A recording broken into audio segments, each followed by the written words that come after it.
Good morning. Good morning.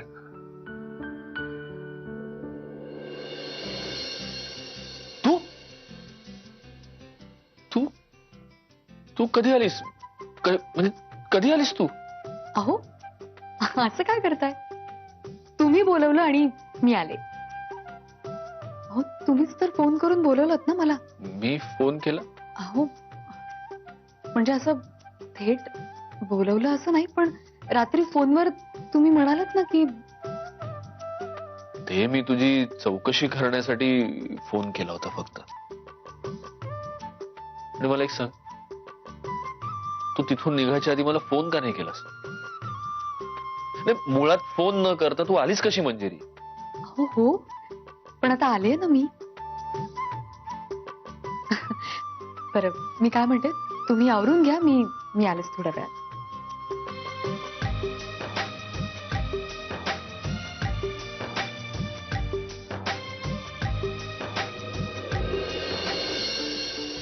शाले.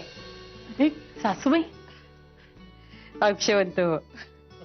तुम्ही एवढ्या लवकर आलात पुण्याहून? अगं मग काय करणार?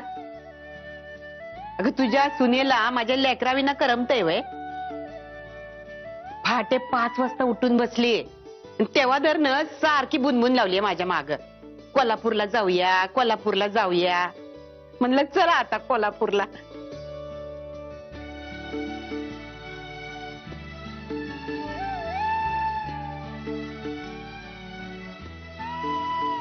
अगं कसला विचार करतीस तू?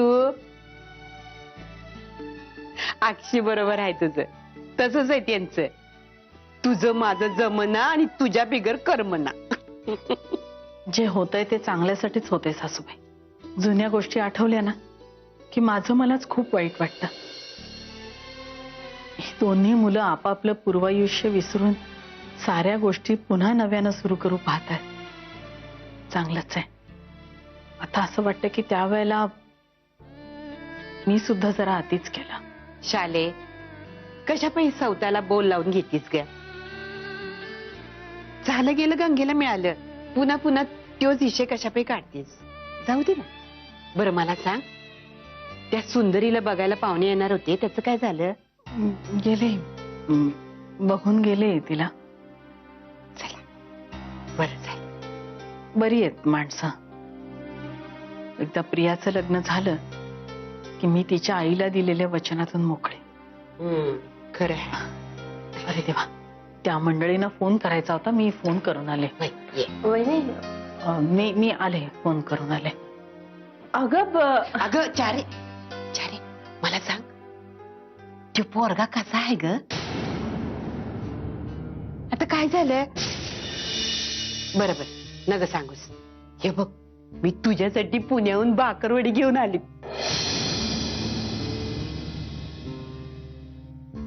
तूच खा. माझा डाएटचा उपवास आहे. कठीण आहे ग या पोरीच.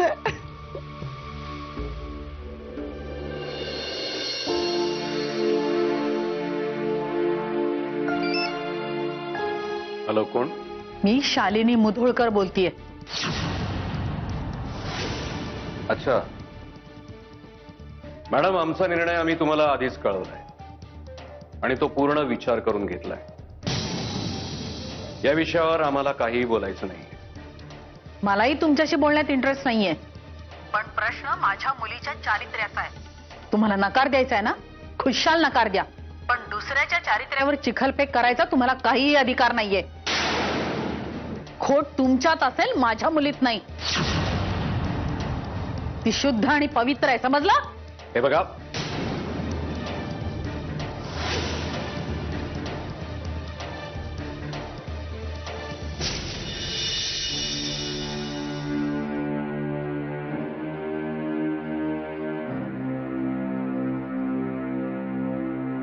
आई अगं असू देत, असू देत. तू कशाला उठून आलीस?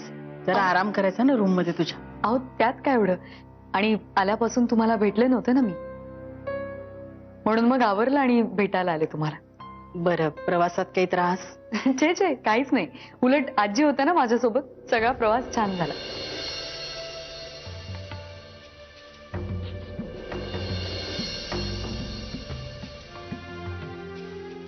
आई काय झालं? तुम्ही काळजीत दिसता.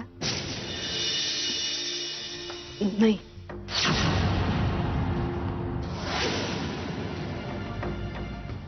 नाही मला सांगण्यासारखं नसेल काही तर ठीक आहे.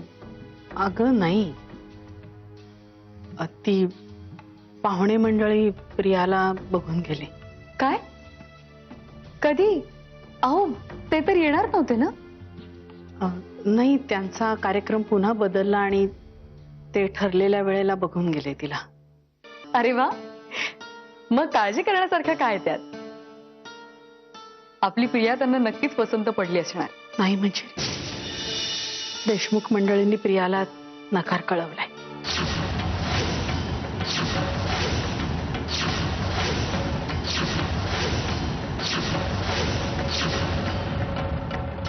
काय?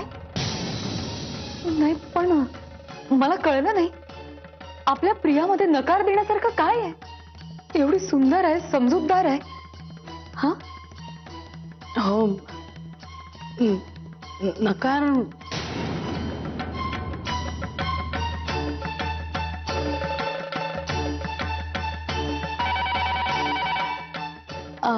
एक मिनिट. हॅलो. हो हा बोला ना डॉक्टर पेंडसे. हो मी येणार आहे.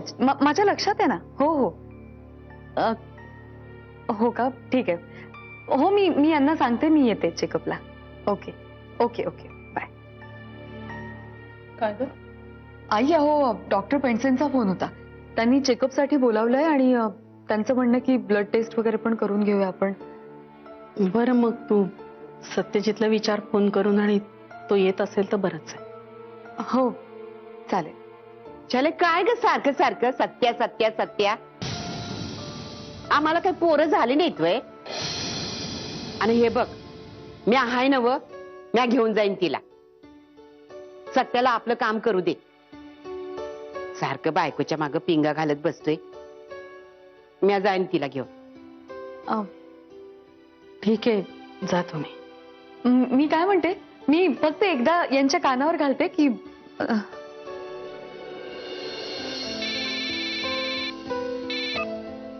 हा बोल.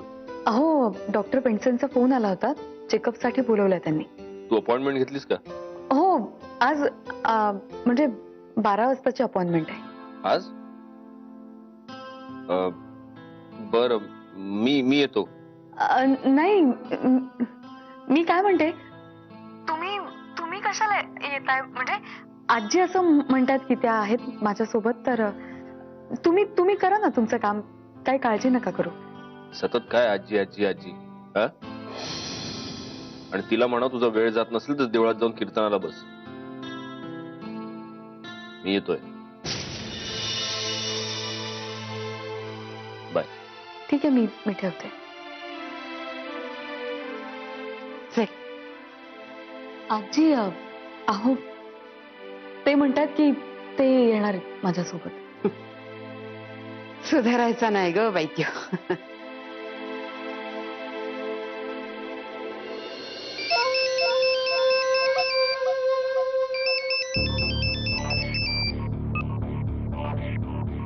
हाय बोला मिस्टर होळकर.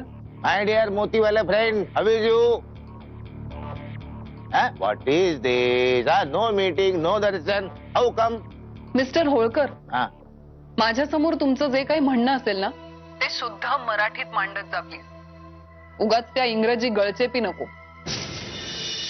आणि मी काय तुमच्या हुकमाची ताबेदार नाही. तुम्ही बोलवलं की धावत पळत यायला. मला जेव्हा वेळ असेल तेव्हा मी येईन. मला उद्या वेळ आहे, त्यामुळे मी उद्या येईन. ओके? मोतीवाला फ्रेंड. आवाज खाली मिस्टर होळकर. तुम्हाला जर वाटत असेल ना तुम्ही आवाज चढवलात आणि 2-4 धमक्या दिल्यात की मी घाबरीन, तर तसं नाहीये. पगारावर ठेवलेली नेत्रा नाहीये मी, त्यामुळे माझ्याशी जरा अदबीनं वागा. मी म्हंटल ना उद्या येते, मग येते. सत्यजितनी केलेल्या माझ्या अपमानाचा बदला घेण्यासाठी या दादा होळकर सारख्या माणसाला सहन करावं लागतंय. पण मी हा बदला घेणारच.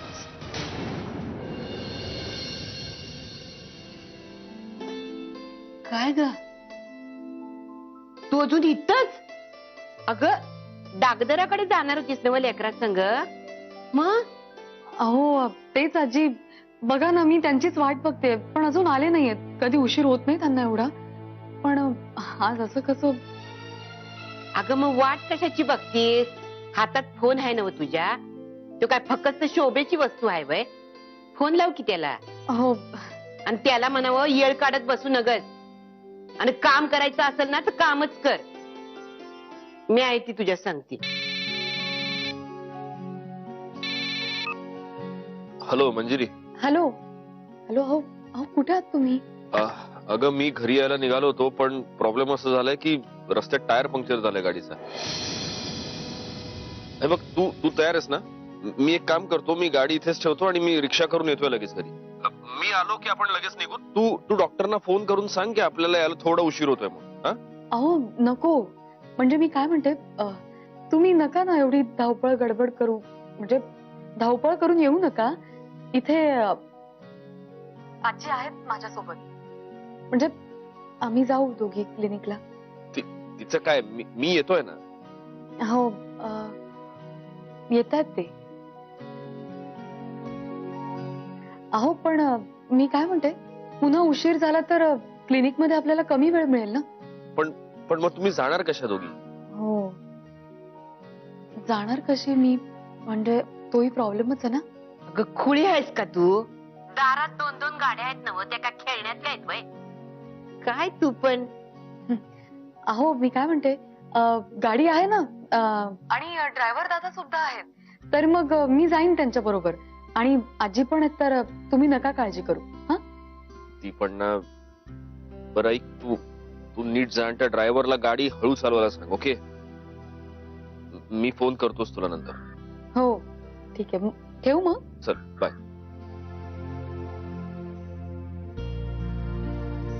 चल हो अगं चल. हो.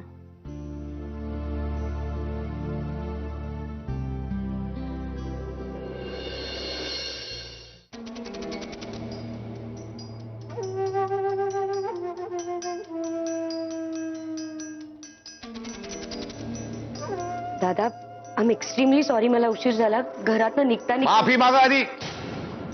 तांबडे बाबांची माफी मागा. अहो किती वेळ वाट बघतोय आम्ही दोघं तुमची. सॉरी सॉरी दादा, खरंच सॉरी. बघा, अहो तुमच्याशी महत्वाच्या गोष्टीवर बोलायचं आहे आम्हाला, म्हणून तुमची वाट बघतोय. आता मी सांगतो त्या प्रश्नांची उत्तर द्यायची, रॅपिड फायर राऊंड. मला सांगा, त्या मोतीवाल्या बाईचा आवडता रंग कुठला? काय? आवडता रंग मोतीवाल्या बाईचा. हे विचारायला बोलवलं मला इतक्या अर्जंट? हे उत्तर नाहीये. आवडता रंग सत्यजित. सत्यजित नावाचा असा कुठलाही रंग तांबडे बाबांनी अजूनही निर्माण केलेला नाहीये. नवे नवे त्याची नोंदही नाही कुठे. आवडता रंग सत्यजित सत्यजित सत्यजित. प्रियाचा आवडता रंग, आवडतं फळ, आवडतं फूल, आवडतं गाव, आवडता पदार्थ, सगळ्याचं उत्तर एकच, सत्यजित. प्रियाचा दिवस सुरू होतो सत्यजित दादांच्या नावापासून आणि येऊन थांबतो सत्यजित दादांच्या नावावर.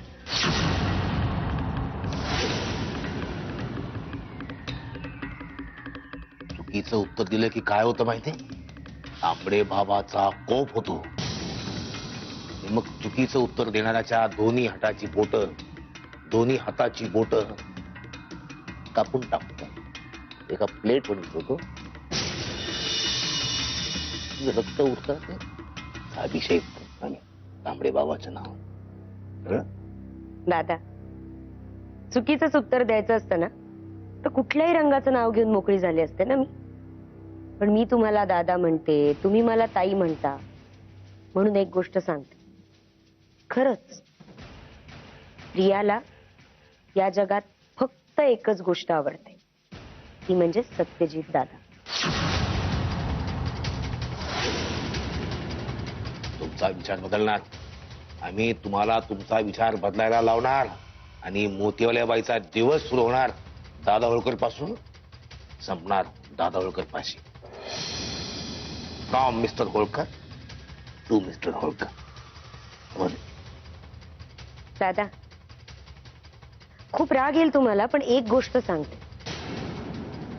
हे सगळं जे काही चाललंय ना, ते खूप तात्पुरतं आहे.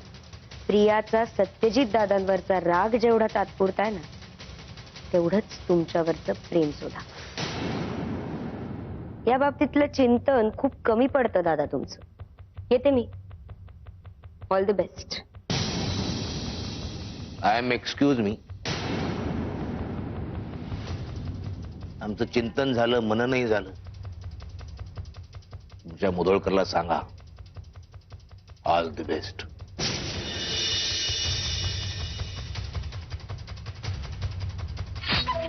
मोतीवाल्या बाई, you so all the best. रंगपंचमीचा खेळ सुरू. खेळताना रंगबाई होळीचा, होळीचा. खेळताना रंगबाई होळीचा, होळीचा.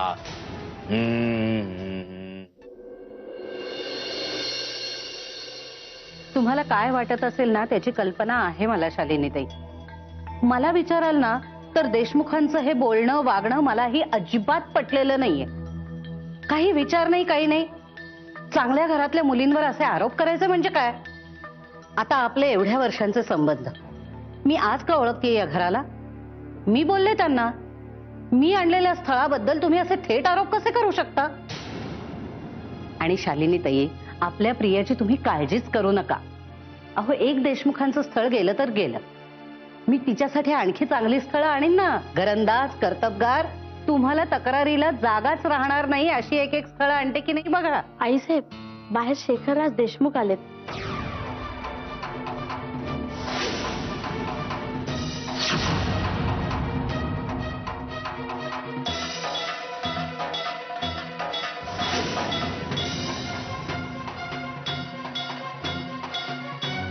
मला वाटतं आपलं बोलणं संपलंय आणि तरी सुद्धा तुम्ही इथे. मला इथं पुन्हा यायची काही हाऊस नव्हती मॅडम.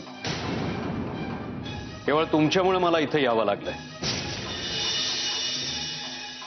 मीरा, तू आज जा.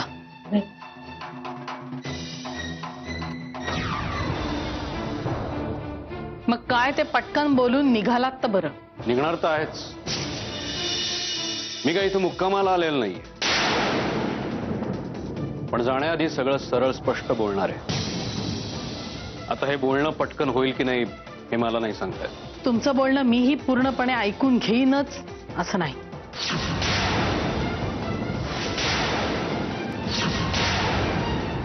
हे तर तुम्ही आधीच केलं, म्हणून तर मला मिरजेवरून इथपर्यंत यावं लागलं ना. मॅडम, तुम्ही माझ्याशी फोनवर जे काही बोललात, ज्या पद्धतीने बोललात, ज्या भाषेत बोललात, माझ्यावर जे काही तुम्ही आरोप केले, ते अजिबात योग्य नाही केलं. केवळ माझ्यावरचे संस्कार म्हणून मी तुम्हाला तुमच्या भाषेत उत्तर नाही दिलं. अदरवाईज ती भाषा मलाही बोलता येते. माफी मागणाऱ्या माणसाची सुद्धा ही भाषा असत नाही मिस्टर शेखरराज देशमुख. मुळात मी इथं कोणाची माफी मागायला आलो नाही. मी जे काही चुकीचं वागलो, म्हणजे असं तुमचं म्हणणं आहे, मी काय चुकीचं वागलो ते तरी मला सांगा. तुमच्या मनात याबद्दल काय गैरसमज आहेत ते मोकळेपणानं बोला माझ्याशी.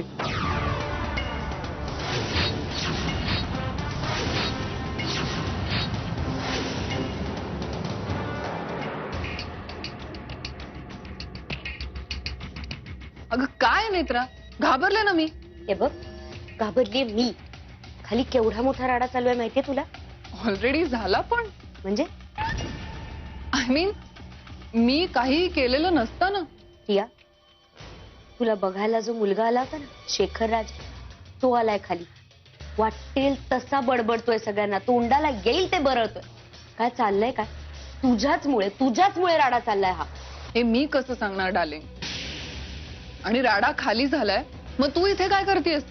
खाली ऑडियन्स नको का? आणि तसंही तुला राडे बघायला आवडतात नाही का? प्रिया, तू इतकी शांत आहेस म्हणजे नक्की तुझ्यामुळे चाललंय हे सगळं. काय केलंयस तू? हे असं काहीतरी होणार मला माहिती होतं. काय बोलतेस? मी तुला सांगितलं होतं ना, मी एक टाइम बॉम्ब लावलाय, त्याचं टाइम अप झालं आणि तो फुटला. तुम्हाला सगळ्यांना फ्री एंटरटेनमेंट बघायला मिळणार आहे.